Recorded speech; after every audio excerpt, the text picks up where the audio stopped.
Good morning student. ये video मैं उन स्टूडेंट्स के लिए बना रहा हूँ जो आने वाले टाइम में डॉक्टर बनने वाले हैं और साथ ही साथ अभी आप लोगों ने 12th का एग्जाम दिया है और नीट का एग्जाम भी आपने दिया होगा। बहुत अच्छा स्कोर आया है आपका और अगर स्कोर अच्छा आया है तो आप एमबीबीएस के लिए भी जा सकते हैं और वेटनरी के लिए भी जा सकते हैं। दो ऑप्शंस अवेलेबल है आपके पास में। अब देखिए इसके अंदर जो डॉग लवर्स हैं या फिर अपन बोल सकते हैं जो एनिमल लवर्स हैं, इसमें सारे एनिमल्स कवर होते हैं, वो लोग इस वेटनरी वाले ऑप्शन को चूज कर सकते हैं। बहुत अच्छा ऑप्शन है, इसमें बहुत अच्छी अच्छी कैरियर अपॉर्चुनिटीज मिलेगी, बहुत अच्छा पैकेज मिलेगा और फ्यूचर ग्रोथ बहुत अच्छा है इसके अंदर। अभी अपन लोग डिस्कस करने वाले हैं veterinary, what is veterinary doctor, veterinary doctor क्या करता है, कैरियर अपॉर्चुनिटीज क्या क्या मिलेंगी इसमें, सैलरी क्या मिलेगा इसके अंदर, इंडिया में क्या सैलरी है और अब्रॉड में क्या सैलरी मिलेगा आपको, गवर्नमेंट कॉलेजेस क्या चार्ज करते हैं फीस, प्राइवेट कॉलेज क्या चार्ज करते हैं, पूरा डिटेल में डिस्कस करेंगे। कहां एडमिशन लेना चाहिए, कितनी फीस पे लेना चाहिए, स्कॉलरशिप कितना मिलेगा, कम से कम बजट में कौन सा कॉलेज मिलेगा, इसको अपन बिल्कुल डिटेल में डिस्कस करने वाले हैं। चलो शुरू करते हैं।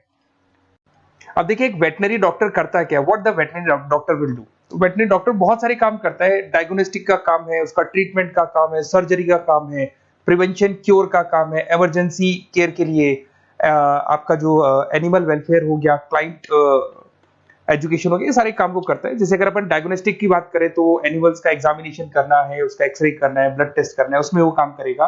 अगर मैं ट्रीटमेंट की बात करता हूँ तो यहाँ पे वो मेडिसिन वगैरह जो देगा वो देगा आपको, प्रोवाइड वैक्सीनेशन, वो बहुत इंपॉर्टेंट है क्योंकि वैक्सीनेशन वगैरह अपन देखते हैं डॉग्स वगैरह को रेगुलर बेसिस पे अपने को देना पड़ता है। सर्जरीज हो गई, जैसे रूटीन सर्जरीज, कॉम्प्लेक्स सर्जरीज, ये सारे काम वो करेगा। उसके अंदर प्रिवेंटिंग क्योर, वैक्सीनेशन वगैरह हो गया। उसके बाद में इमरजेंसी केयर के लिए वो जो काम करेगा, जैसे इमरजेंसी केयर में किसी को किसी एनिमल को कोई प्रॉब्लम आ गया तो उसका लाइफ सेविंग कैसे करना है, इमरजेंसी में कैसे लेना है उसको। एनिमल वेलफेयर में जैसे जो एनिमल वेलफेयर ऑर्गेनाइजेशन होती है उसमें वो काम करेगा। उसके बाद में क्लाइंट एजुकेशन हो गया, जो भी आपके क्लाइंट्स होंगे जो डॉग रखते हैं, जो भी पेट रखते हैं, उनको क्या खिलाना है, उनको कैसे रखना है, उसके ऊपर डिस्कशन करेगा सारा का सारा। अब देखिए मेन चीज इसमें आती है कैरियर अपॉर्चुनिटीज। क्या कैरियर अपॉर्चुनिटीज होगी, आप डॉक्टर बन जाएंगे तो डॉक्टर बनने के बाद में आपकी जॉब कहां लगेगी या फिर अपना खुद का प्राइवेट बिजनेस खोलेंगे, कैसे करेंगे आप। इसमें सबसे बढ़िया ऑप्शन है प्राइवेट क्लिनिक्स। ये लोग अपना खुद का प्राइवेट क्लिनिक खोलते हैं, small animal, large animal, mix दोनों के लिए खोल सकते हैं। तो प्राइवेट क्लिनिक के अंदर बहुत अच्छी अर्निंग है, अपन उसका जो सैलरी पार्ट है वो भी डिस्कस करेंगे नीचे। उसके बाद में आपका एनिमल हॉस्पिटल्स हो गए, प्राइवेट और गवर्नमेंट दोनों हॉस्पिटल हैं जहां पे जॉब लग सकती है। रिसर्च इंस्टीट्यूट्स हो गए जहां पे आपका जॉब लग सकता है, जैसे फार्मास्यूटिकल कंपनी हो गया, गवर्नमेंट एजेंसीज हो गया, यहाँ पे जॉब लग सकता है। उसके बाद में गवर्नमेंट एजेंसीज में public health agencies, department of agriculture, यहाँ आपका जॉब लग सकता है। कुछ लोग बोलते हैं जू हो गया, वाइल्ड लाइफ सेंचुरी हो गई, वहां आपका जॉब लग सकता है, जू, एक्वेरियम, यहाँ पे लग सकता है, वाइल्ड लाइफ सेंचुरीज में लग सकता है।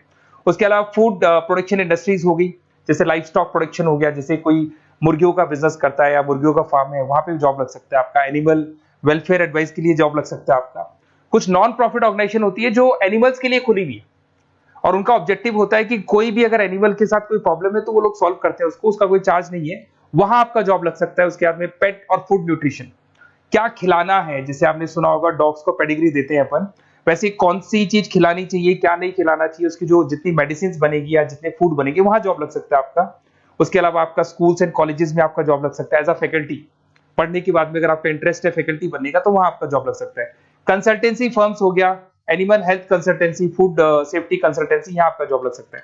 देखो ये सारे ऑप्शंस है। उसके अलावा सैलरी पैकेज देखो, अभी मैं जो सैलरी पैकेज की बात कर रहा हूँ इंडिया की बात कर रहा हूँ, अपना जो होम कंट्री इंडिया इसकी बात कर रहा हूँ। फिर अपन सैलरी पैकेज की बात करेंगे, वो अब्रॉड की बात करेंगे।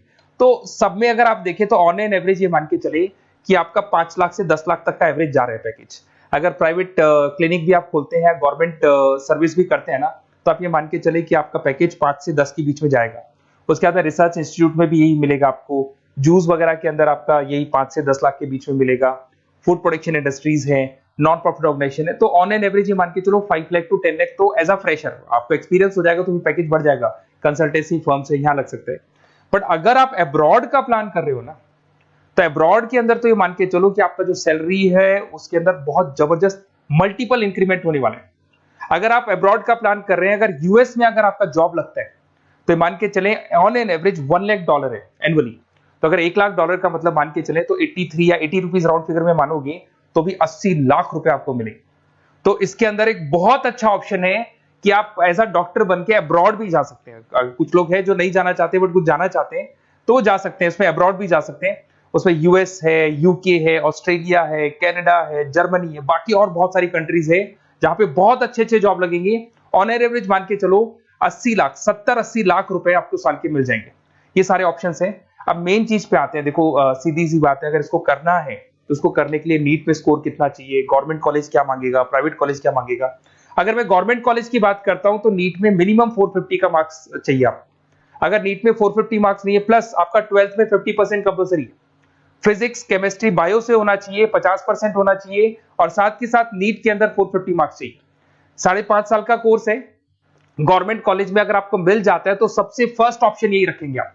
यहां पर आपका 2 लाख रुपए फीस मान के चलो तो 8 लाख रुपए में आप ये मान लो 8-10 लाख के अंदर अंदर, मतलब मैक्सिमम 10 लाख का खर्चा मान के चलो, इसके अंदर अंदर आपका कंप्लीट कोर्स हो जाएगा अगर गवर्नमेंट कॉलेज मिलता है।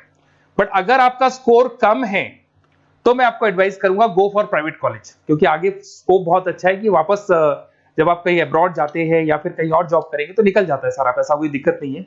प्राइवेट कॉलेज के अंदर नीट अपीयर चाहिए। अगर आपका स्कोर कम भी है तो भी चलेगा, नीट अपीयर है तो भी चलेगा। साथ के साथ अगर यहाँ पे ड्यूरेशन देखें तो वही कॉमन रहेगा।